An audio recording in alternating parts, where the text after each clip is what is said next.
guys, just want to show you what I'm making today. So what I have here is some hamburger meat that I had seasoned about 2 days ago. And the hamburger meat was so good that I decided that I'm going to make egg roll lasagna like, if you will. So I'm using egg roll wraps. I have here some tomato sauce for the base. Over here, I added some ricotta and a little bit of Parmesan just because I had it. Now, I have here also some kale that I roughly put into the microwave, chopped it up really good, and I'm going to incorporate it with the meat, and then I'm going to assemble my rolls. I went ahead and put the kale in the microwave for 30 minutes because I wanted to soften it a little bit. Obviously I washed it, rinsed it really well. Now I'm gonna mix it up. This is just to give you an idea what I'm doing and how I wrap it.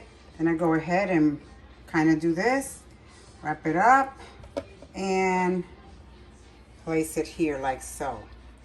Then I'll add some cheese over it and some more sauce, and these are ready to go in the oven at 350 for about 40 minutes. So we'll see what happens. This is the first time making this.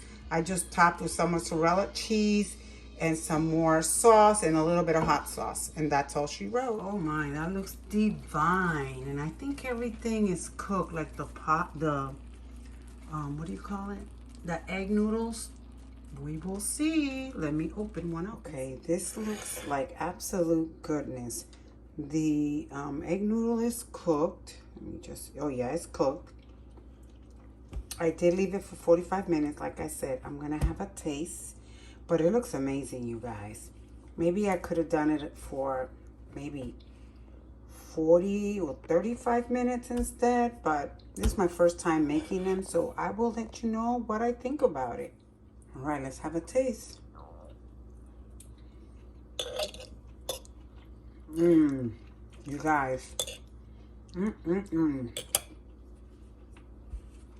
It is absolutely delicious. I'm loving it. I'll probably make this again. I think next time I'm going to try it with seafood, like shrimp, and see how I like it. But I love it so far because the egg noodles are very light. It's not very heavy. So if you don't want to consume a lot of gluten, then this is a good way to go. And the meat is divine with the cheese and everything. It's really, really good. I hope you give this recipe a try.